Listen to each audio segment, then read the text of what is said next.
የዜና መጽሔታችን የመጨረሻ ምዕራፍ ወደ ሆነው ስፖርታዊ ጉዳዮችን የምንመለከትበት ሰዓት ላይ እንገኛለን።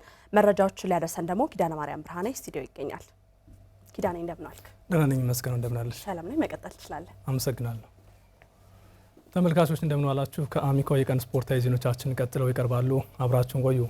የባህር ዳር ከተማ የእግር ኳስ ዳኞችና ታዛቢዎች ሙያ ማህበር አባላት በቅርቡ ለሚያደርጉት ሀገር አቀፍ የዳኞች የምዘና ፈተና ጠንካራ ዝግጅት እያደረጉ መሆኑን አስታወቁ። ፈተናውን በሚገባ ተወጥተው በያዝነው የውድድር ዓመት ጨዋታዎችን ለመምራትም መዘጋጀታቸውን አባላቱ ተናግረዋል። ተጨማሪ አለን። የባህር ዳር ከተማ የእግር ኳስ ዳኞችና ታዛቢዎች የሙያ ማህበር ከተመሰረተ ከ10 ዓመት በላይ አስቆጥሯል። ማህበሩ አሁን ላይ ከጀማሪ እስከ እጩ ዓለም አቀፍ ዳኞች በውስጡ ያሉት ሲሆን ባለፉት ዓመታትም ከማህበሩ የተገኙ ዳኞች ከክልል አልፎ በአገር አቀፍ ደረጃ ጨዋታዎችን የመምራት እድል አግኝተዋል።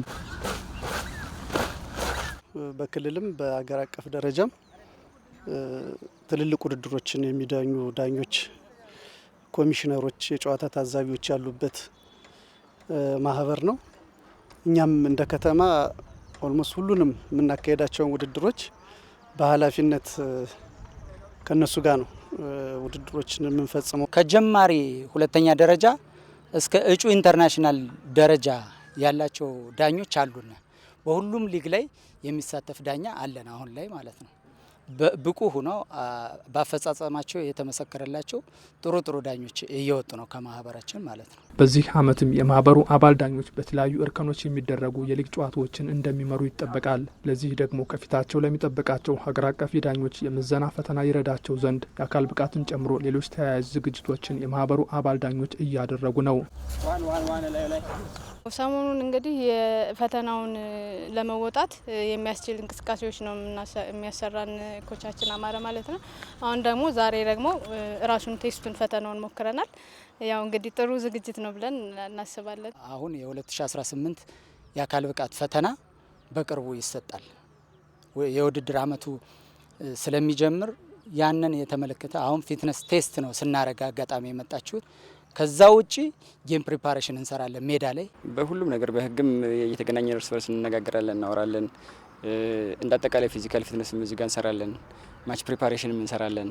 ይሄ ደግሞ ለውድድር ዝግጁ ያደርገናል። እንግዲህ ውድድሮች አሁን ላይ በጣም ፈጣን እየሆኑ የአንደኛ ሊግ ውድድር የምትመለከት ቲ20 የምትመለከት ከፍተኛ የሆኑ ከፕሪሚየር ሊጉ ያልተናነሰ ውድድሮች ናቸውና ለዛ የሚመጥን ፐርፎርማንስ እንዲኖር የሚያስችል የአካል ብቃት እየሰራ ነው ብዬ አስባለሁ። እነዚሁ የባህር ዳር ከተማ የእግር ኳስ ዳኞችና ታዛቢዎች የሙያ ማህበር አባላት በቅርቡ የሚወስዱትን የዳኝነት የምዘና ፈተናን በሚገባ እንደሚወጡት ነው ሀሳባቸውን ያካፈሉን። እንቅስቃሴውን ከጀመርን ቆይተናል።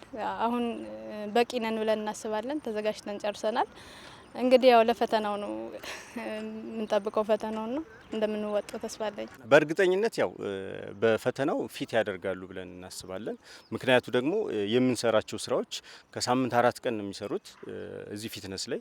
ከውጭ ደግሞ ጅምና የተለያዩ ስራዎችን ደግሞ እንዲህ 2 ቀን ሰርቶ ኦልሞስት ከሳምንት 6 ቀን የምንሰራበት ሁኔታ አለ ማለት ነው። ስለዚህ ለፈተናው በእርግጠኝነት ብቁ የሆነ ኤክሰርሳይሶችን ስለሰሩ ፈተናውን እንደሚያልፉ እርግጠኛ ነኝ። ከጥሩም በላይ በሆነ ደረጃ ብቁ ነው በማለፍ በሚችሉበት ደረጃ ዝግጁ ነን። ያ ማለት ደግሞ በመካከላችን ያለውን ክፍተት እርስ በርስ ተማምረን በብቃት ሁሉም ፈተናውን ያልፋል ብለን እንጠብቃለን። ምክንያቱም የሰራነው እንቅስቃሴ ከፈተናው በላይ ቢሆን ነው።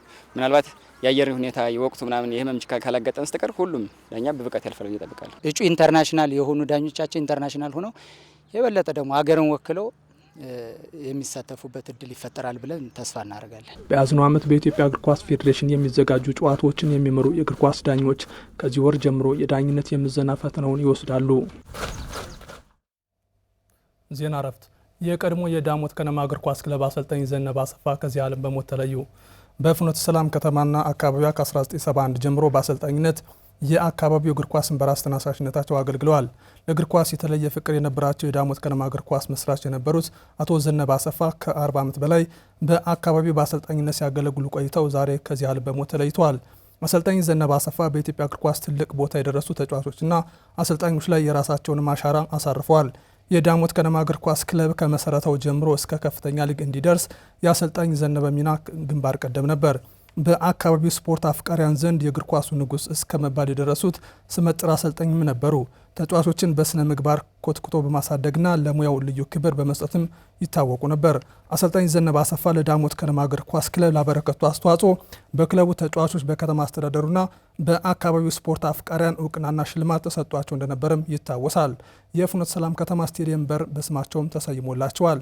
በ1936 በአዲስ አበባ ከተማ የተወለዱት ዘነበ አሰፋ በ82 ዓመታቸው በዛሬው ዕለትም ከዚህ ዓለም በሞት ተለይተዋል። አሚኮ ለአሰልጣኝ ዘነበ አሰፋ ቤተሰቦች፣ ለወዳጅ ዘመዶቻቸውና ለስፖርት አፍቃሪያን መጽናናትን ይመኛል።